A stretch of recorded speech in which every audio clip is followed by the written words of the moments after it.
اللهم صل وسلم اللهم صل وسلم وزد ما تفضل وبارك بجلالك وكمالك على خير عبادك واشرف عبادك اسد العرب والعجم وامام الطيبه والحرم وترجمان بلسان الهدم ومنبع العلم والحلم والحكمه والهدم ابي القاسم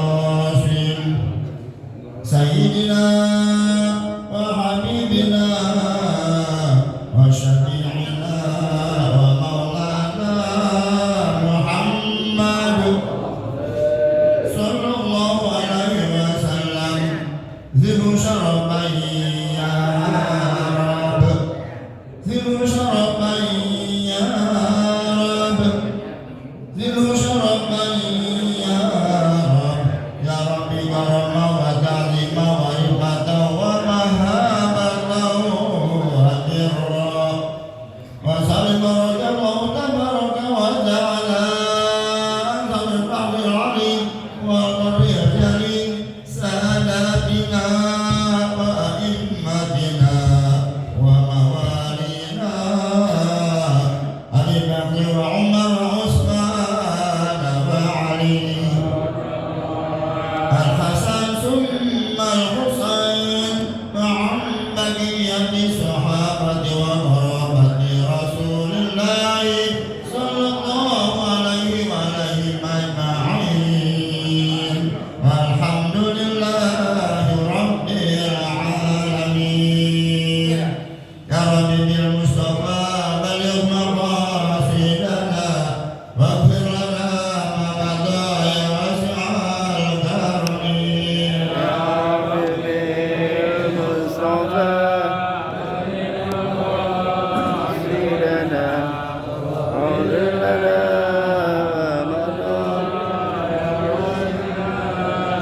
والحبيب الذي نرجى شفاعته بكل حول من الأحوال المقتحمين يا رب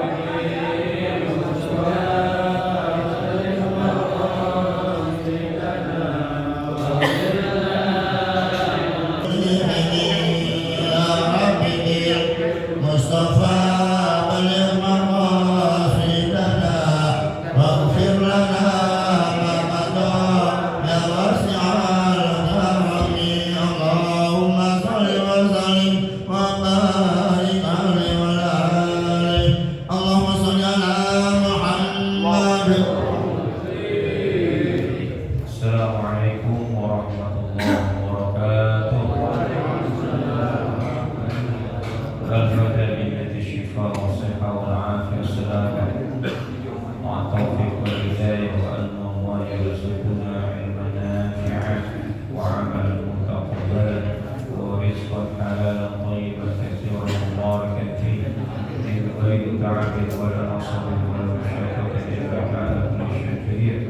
وإلى ربنا المصطفى رسول الله محمد بن عبد الله صلى الله عليه وسلم وعلى أزواجه وذريته وأهل بيته وأنصاره وأصحابه ثم إلى الله الأنبياء والمرسلين والأولياء والشهداء والصالحين والأئمة المجتهدين والخلفاء العاملين خصوصا إلى روح سيدنا المهاجر إلى الله أحمد بن عيسى وسيد الفجر المقدم محمد بن علي البالوي ثم إلى روح الشيخ قادر الجيلاني ثم إلى روح آبائنا وأمهاتنا وأجدادنا وجداتنا وأصحابنا وقرابتنا ولمن له حق علينا من المسلمين والمسلمات والمؤمنين والمؤمنات خصوصا إلى روح مؤلف هذا الكتاب إمام نووي البتاني وإمام الشافعي وفي الرحيم وقول الشافعي ثم المالك الشافعي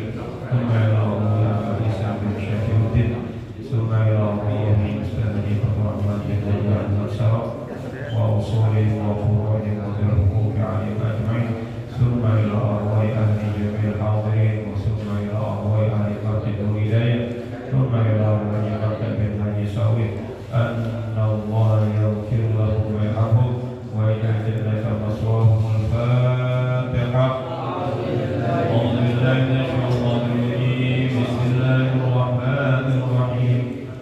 Alhamdulillahi rabbil alamin arrahmanir rahim maliki yaumiddin iyyaka na'budu wa iyyaka nasta'in ihdinas siratal mustaqim siratal ladzina an'amta 'alaihim ghairil maghdubi 'alaihim waladdallin amin.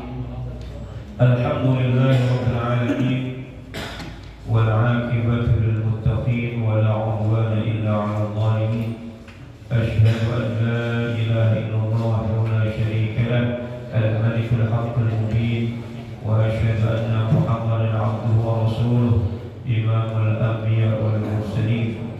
Allahumma salli wa sallim ala sayyidina Muhammadin al-fatih lima ughliq al-khatim lima sabaq an-nasir al-haqq bil haqq wal hadi ila siratikal mustaqim wa ala alihi wa sahbihi ajma'in. Amma ba'du. Qala Allah ta'ala fil Qur'anil Karim a'udzu billahi minasy syaithanir rajim. Bismillahirrahmanirrahim. Yarfa'illahu alladhina amanu minkum walladhina utul 'ilma darajat. Wa qala ta'ala wa qadha rabbuka alla ta'budu illa iyyah wa bil walidayni ihsana. Allahumma akhrijna min dhulumatil wahmi wa akhrijna min nuril fahmi وافتح علينا بمعرفة العلم وأحسن أخلاقنا بالعلم وسهل لنا أبواب فضلك وانشر علينا من خزائن رحمتك يا أرحم الراحمين. قال رسول الله صلى الله عليه وسلم حكاية عن الله تعالى قل للباري لوالديه اعمل ما شئت فإن الله يغفر لك. وقال عليه الصلاة والسلام بر الوالدين كفارة للكبائر إلى آخره والله تعالى أعلم بالصواب.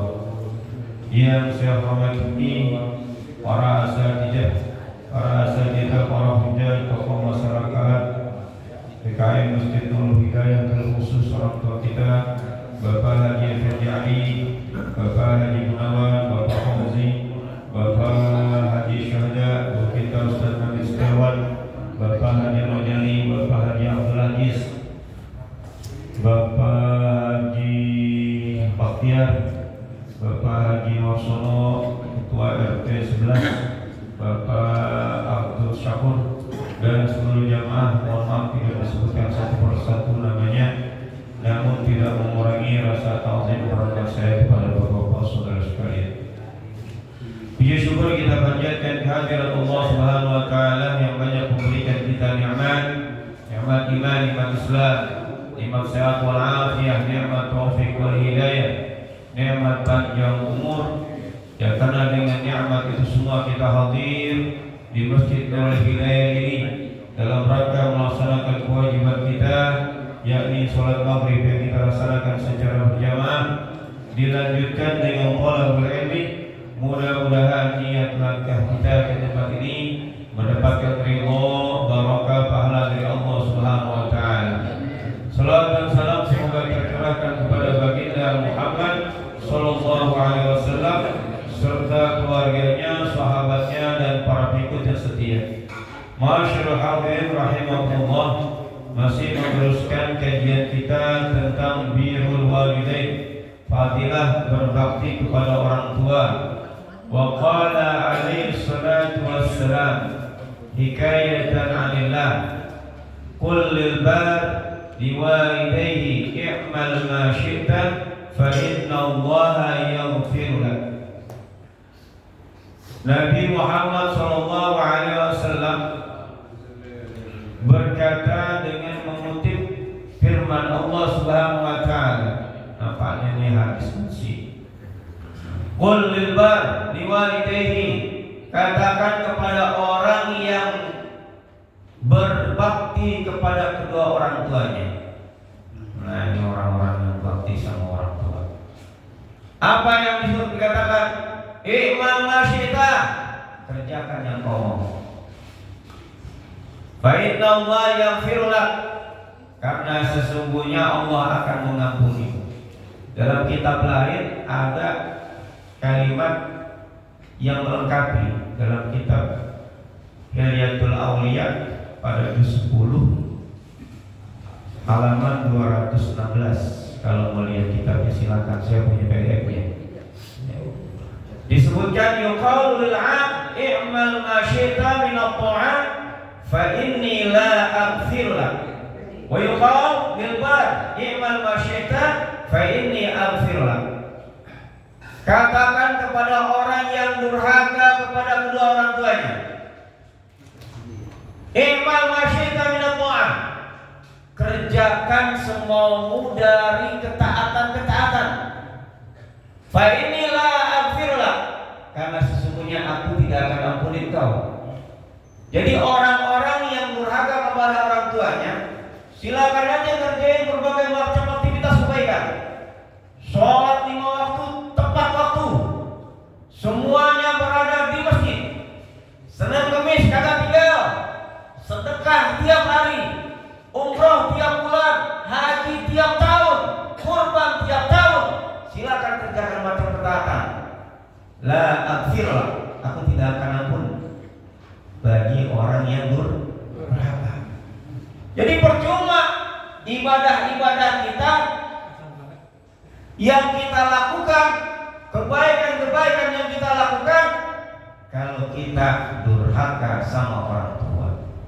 Bahkan sahabat Nabi yang berjihad, sholat malam kagak tinggal, puasa Senin Kemis, sedekahnya banyak, di akhir hayat nggak bisa baca asyhadu an la ilaha illallah wa asyhadu anna muhammadar rasulullah, gara-gara dia mementingkan istrinya daripada orang tuanya pada ibunya.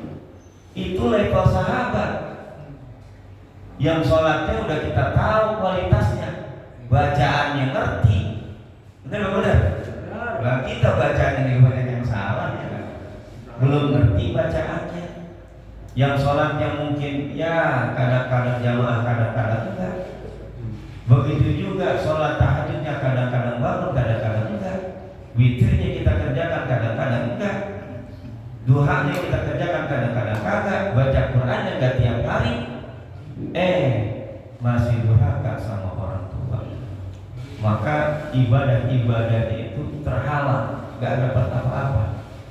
Karena itulah makanya dikatakan kerjain apa mau dari berbagai macam ketaatan yang banyak kerjain.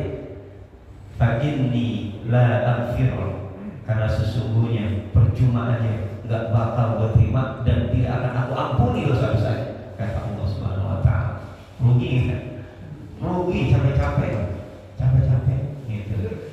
Karena ada orang yang di luarnya cakep, artinya casing bagus banget ya, dinilai emang masyarakatnya cakep, bagus sebagai orang yang taat kepada Allah, sebagai orang yang dermawan. Ternyata dalam kehidupannya ibunya atau orang tuanya disia-siakan, akhir hayatnya keblinger, rugi dan rugi. Nah karena itu beruntung dah orang yang masih punya orang tua bisa berbakti. Kalau nggak punya gimana? Karena ada orang yang berbakti kepada orang tuanya sesudah dia meninggal dunia. Makanya tuh doa yang sering kami baca dalam awal baca ratib kan gitu, ya kan? Anak-anak itu bisa berbuat baik ketika dia hidup maupun ketika meninggal dunia. Kalau udah meninggal dunia, tentu saja mendoakan, sedekah atas namanya. Nah ini buktiin dah bahwa kita cinta sama orang tua, cinta juga sama Allah, cinta juga kepada Rasul. Caranya gimana? Tuh sumbang maulid banyak, tulis nama orang tuanya di maulid. Nah, senang banget itu orang tua, bener nggak? Bener. Ya. Jadi silakan aja kerjain aktivitas kebaikan. Tapi Allah tidak akan mengampuni dosanya lantaran dia durhaka kepada orang tua. Dan sebaliknya, Wa yuqalu lil bar i'mal ma syi'ta fa inni aghfir lak. Katakan kepada orang yang berbakti kepada orang tuanya. Kalimat di sini umum. I'mal ma syi'ta, kerjain apa yang mau. Itu tidak ada perintah untuk melakukan kebaikan. Berarti kita boleh melakukan perbuatan buruk sekalipun, silakan kerjakan. Semaumu, mau ngerjain apa aja, termasuk perbuatan dosa. Fa inni aghfir lak, karena sesungguhnya aku akan mengampuni. Saya pernah baca bukunya udah lama banget saya baca. Saya cari di perpustakaan saya, nggak ketemu. Tapi saya pernah baca buku itu. Kira-kira tahun 2005 atau 2006 nanti buku itu saya baca dan masih ingat kisahnya itu. Ya. Diceritakan ada orang yang dia itu memuliakan ibunya. Ibunya buta, udah buta lumpuh. Dia rawat ibunya luar biasa pokoknya. Dia mandiin, dia cebokin, dia kasih makan. Sebelum berangkat kerja, itu yang dilakukan. Ibunya dilapin, kemudian dipakein baju. Setelah itu disuapin makanan. Setelah itu dia kerja dengan menitipkan terlebih dahulu kepada orang untuk jaga ibunya selama dia kerja. Itu tiap hari dilakukan. Ibunya senang diperlakukan seperti itu, dimuliakan. Ibunya nggak tahu nih anak seperti apa. Di luar nggak tahu, tapi masyarakat tahu ini anak kalau di luar habis pulang kerja itu mampir ke tempat judi. Mampir ke tempat judi, orang main judi. Misalnya ya, dulu kan masih main gaple, main remi begitu ya. Nah, ini ceritanya apa? Kisah nyata di Indonesia. Ya. Main QQ. Nah, cuma kan kalau main gitu kan mainnya kecil, ya 2.000, 3.000 gitu kan. Nah, gak banyak dipertaruhkan. Nah, untuk senang-senang aja. Dan biasanya di sampingnya ada kaca. Minumannya anggur orang tua atau teh gitu ya. Nah, tiap hari gitu. Nah, pulang ibunya udah tidur. Nah, kalau bangun, diberi makan lagi, dikasih makan lagi. Oh, ibunya nggak tahu kerja anaknya itu seperti apa. Ibunya senang, dan itu berlangsung lama. Pokoknya nggak pernah tahu anaknya perbuatannya apa di luar. Suatu ketika dia pulang kerja, jatuh, kepentok kepalanya, mati, meninggal dunia. Dianterin jenazahnya ke rumah. Esoknya satu orang pun nggak ada yang melayat, nggak ada takziah, karena tetangga-tetangga orang situ tahu ini orang kerjanya kalau nggak mabok judi, gitu. Nggak ada yang melayat, nggak ada yang memandiin. Nah, kalau udah lama nggak memandiin, udah masuk waktu zuhur, tiba-tiba ada tuh 4 orang datang berpakaian putih-putih, dia yang mandiin, dia kafanin, dia bawa ke masjid. Tetangganya heran, itu orang dari mana? Nggak ada yang tahu, nggak ada yang tahu orang itu, tidak ada yang tahu. Dibawa ke masjid, dia mau sholatin. Anehnya tetangganya heran, di masjid sudah banyak orang, dan orang itu dari mana nggak ada yang tahu. Setelah disolatkan, dikuburkan, orang itu tiba-tiba tidak ada. Kuburan dilihat datangin wangi, didatengin wangi. Nah, karena itu ada hadis yang menyebutkan begini: birrul walidain kafaratul lil kabair. Berbakti kepada orang tua dapat menghilangkan dosa-dosa besar, dapat menghapuskan dosa-dosa besar. Bisa jadi orang itu diampunkan dosanya oleh Allah Subhanahu wa taala lantaran dia berbakti kepada orang tuanya. Tapi setelah dengar ini jangan macam-macam, ntar gampang punya orang tua, mau mabuk lah ntar. Yang penting berbakti sama orang tua, surga jangan. Gue main judi dah, gue berzina dah, jangan juga gitu. Ya. Karena zaman sekarang zaman canggih. Kalau kita berbuat buruk, orang tua dengar, orang tua jadi kesel apa kagak? Jadi kesel, gak berbakti jadinya. Ya.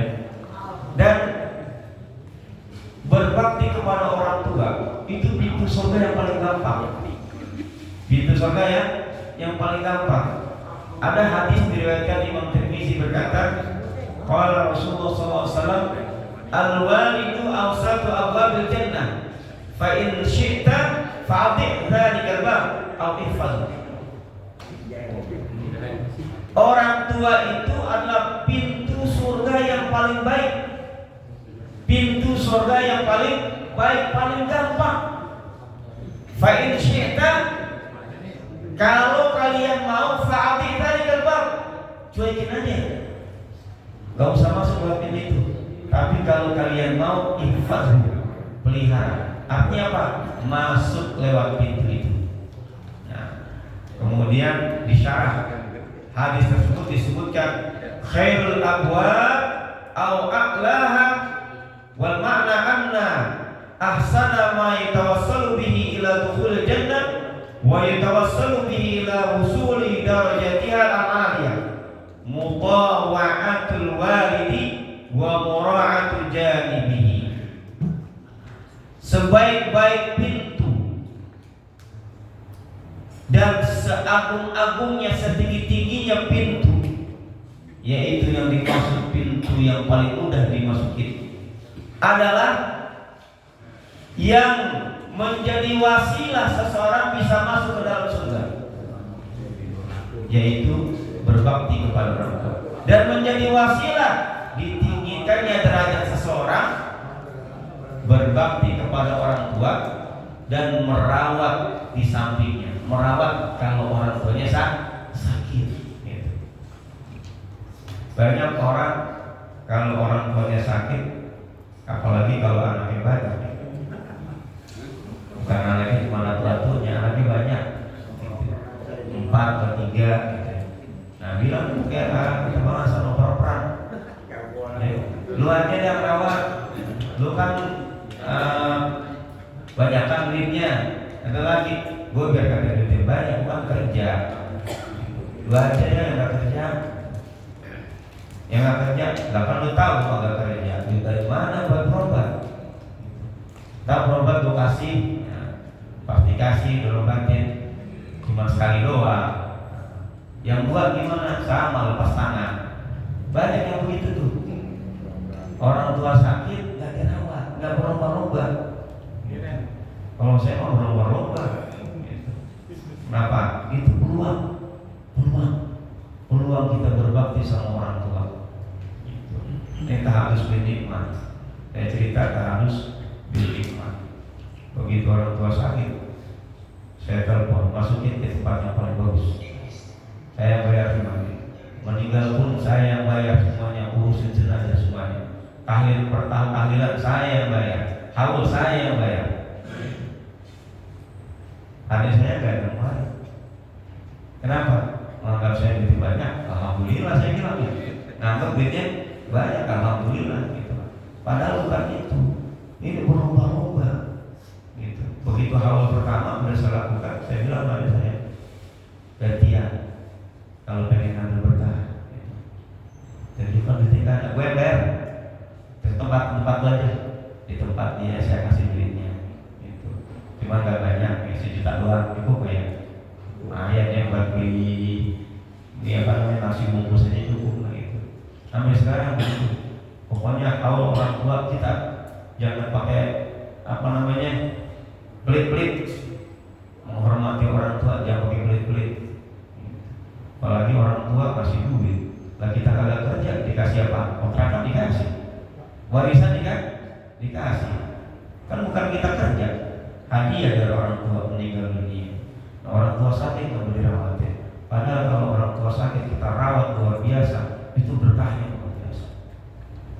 Ada kisah dalam satu kitab. Saya pernah sampaikan kisah ini di tempat Imam Udin.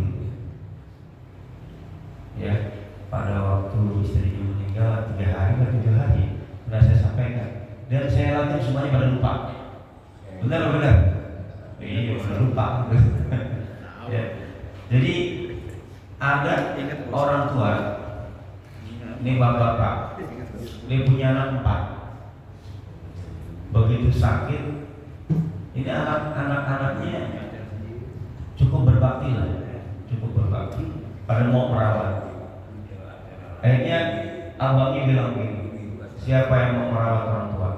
Semuanya pada mau, saya, gitu kan, berebutan. Nah, kalau berebutan dia bilang gini, siapa yang merawat orang tua, bapak kita, kalau dia meninggal gak dapat warisan. Orang biasanya yang dekat dengan orang tua, merawat orang tua, kalau meninggal dapat warisan. Siapa yang mau merawat orang tua kita, maka dia tidak berhak buat dapat warisan. Waduh, udah begini bingung kalau warisan 1 triliun. Waduh, gara-gara ngerawat gak dapat warisan. Pada narik diri. Tapi yang paling bontot, anggaplah namanya siapa ya, Abdullah, saya. Tidak apa-apa saya gak dapat warisan, asalkan saya bisa merawat orang tua saya. Kira-kira zaman sekarang ya, ditawarin begitu, pada mau nggak? Nggak mau gitu. Nah, kalau ditawarin misalnya, siapa yang merawat orang tua, maka dia akan mendapat warisan paling besar. Pada rebutan nggak? Rebutan. Karena yang dimimpikan apa? Warisan. Kan begitu orang-orang. Kalau bapak udah meninggal baru rebutan warisan. Giliran ngerawat dia sakit, lu aja. Ini ada orang kepengen merawat orang tua, meskipun akibat dia merawat orang tua dia tidak mendapatkan warisan, biarin abang-abangnya dapat. Begitu meninggal dunia, udah abang-abangnya enak. Oh, gue yang dapat warisan. Tuh orang miskin. Suatu ketika dia bermimpi. Dalam mimpinya itu datang seorang yang jalannya ke orang sombong gitu. Dia bilang, Bulan, lu datang ke sana, mana? Kebagusan RT 10 RW 4 depan Masjid Nurul Hidayah. Lu gali di situ. Itu ada tumpukan uang dinar banyak, lebih dari 1000 dinar. Terus dia tanya, adakah keberkahan dalam 10.000 dinar itu? Kagak ada. Hilang. Bangun. Oh, ternyata cuma mimpi. Besok malam mimpi lagi, ketemu orang itu lagi. Dia bilang, Bulan, datang ke kebagusan RT 10 RW 4 depan Masjid Nurul Hidayah percis. Gali di situ, ada uang dinar 1000 dinar. Ditanya lagi, adakah keberkahan? Tidak ada. 2 kali dicerita begini. Kedua kali abang mimpi seperti ini, disuruh datang ke Masjid Nurul Hidayah bagian depan, suruh gali di situ ada uang 1000 dinar. Kira-kira bininya dulu gimana? Gali. Cuma dikasih tahu, nggak ada keberkahan, udah gali aja. Gali aja, nggak apa-apa. Nah, ini biasa begitu kalau ada perempuan disuruh gali aja, nggak ada keberkahan. Tapi sang suami nggak mau, nggak kenapa? Kagak keberkahan. Hari ketiga mimpi lagi, itu lagi disuruh gali. Hari keempat dia tanya begini, hari keempat kalimatnya sama, Bulan, datang ke sana ke Nurul Hidayah RT 10 RW 4 depan masjid, gali, itu ada uang dinar 1000 dinar. Adakah keberkahan di satu dinarnya? Kalau satu ada, kalau satu ada. Dicerita istri, kata orang itu ada berkahnya, tapi cuma boleh satu ngambilnya. Boleh satu doang, nggak boleh 1000. Kata istri, ya udahlah, cobain kali itu benar. Gitu. Nah, dia datang ke Nurul Hidayah, diam-diamnya lah, diam. Kan dikasih tahu pojokan sini, pojokan situ. Begitu dikali, benar banyak uang dinar, lebih dari 1.000 dinar. Perintahnya suruh ngambil satu. Kalau ngajak bininya diambil berapa? Semuanya. Makanya dia nggak ngajak bininya. Begitu. Sendiri hanya diambil satu. Karena dalam satu ini ada keberkahan. 1 dinar itu kalau sekarang beratnya itu kira-kira 4,25 gram. Kalau diuangkan berapa? Ya 5 juta kira-kira. 5 juta. Itu zaman sekarang. Zaman dulu nggak segitu harganya, ya kan? Dah ditutup lagi itu tanah, dia hanya bawa pulang 1 dinar. Di tengah jalan dia ketemu dengan orang yang habis melaut,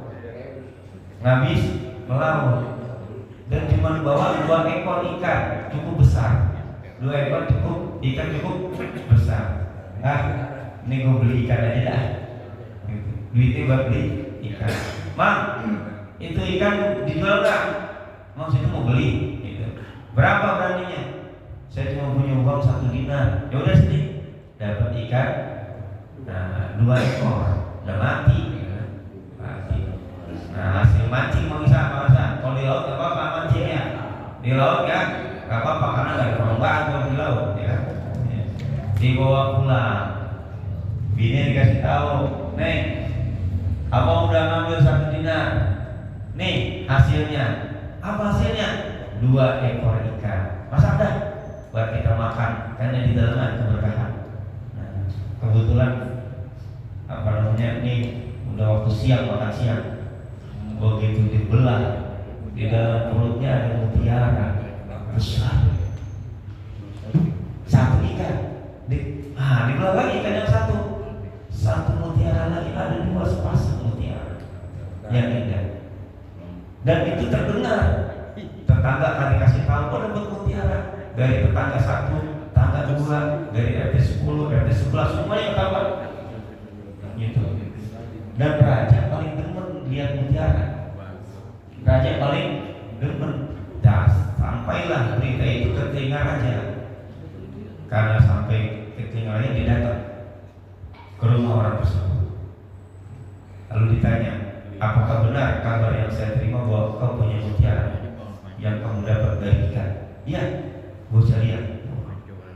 Pas lihat, dijual nggak? Kata dia, boleh saya jual, asalkan tuan raja mau bayar sesuai dengan yang saya minta. Kau minta berapa? Gak banyak, cuma 30 karung emas yang diangkut oleh kuda. Kuda buat angkutnya berapa kira-kira? 1 kuda ada 50 kilo.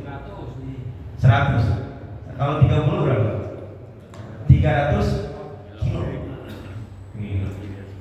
300 kilo jadi duit berapa tuh? Wah, tahu udah gak gitu kan? Gak gitu ya. Cuma gara-gara itu berkah orang tua. Raja setuju. Begitu setuju, dia pulang, disiapin tuh emas seberat 300 kilo kira-kira ya gitu. Dibawa ke tempat itu, dapat 1 mutiara. Pulang diperiksa, dia. Dan ketika diperiksa, ini kayaknya indah kalau sepasang. Gak mungkin ini mutiara sepasang ini, gak mungkin 1. Datang lagi besoknya, tanya, apakah kamu punya mutiara satunya lagi? Karena mutiara ini seperti sepasang. Kata orang itu, ada. Ya udah kita jual lagi nggak? Boleh. Ya, saya beli dengan harga yang kemarin. Tidak, saya mau 2 kali lipat dari kemarin. Orang butuh ya nggak? Orang butuh. Kira-kira jual nggak? Nah, kira-kira dibeli nggak butuh? Akhirnya dilepas juga tuh. Dapatlah berapa? 600 kilo. Emas deh. Emas. Orang yang memelihara orang tuanya nggak dapat warisan. Warisan orang tuanya kalau 1 triliun di anak laki, paling masing-masing dapat 3,5 miliar, 350 miliar ya kan. Dia dapat 900 kilo emas. Berapa ratus triliun? Banyak kan? Gara-gara apa? Merawat orang tua. Terkadang Allah membalas langsung ketika kita berbakti sama orang tua di dunia. Kalau Allah nggak balas di dunia, Allah balas di akhirat. Atau dibalas ketika kita bersama Allah, dimudahkan oleh Allah Subhanahu wa Ta'ala. Makanya selalu punya orang tua, berbaktilah. Semua jadikan orang tua sebagai raja, jadikan diri kita sebagai budak, penuhi kebutuhannya, muliakan dia, maka engkau akan jadi orang mulia di dunia dan di akhirat.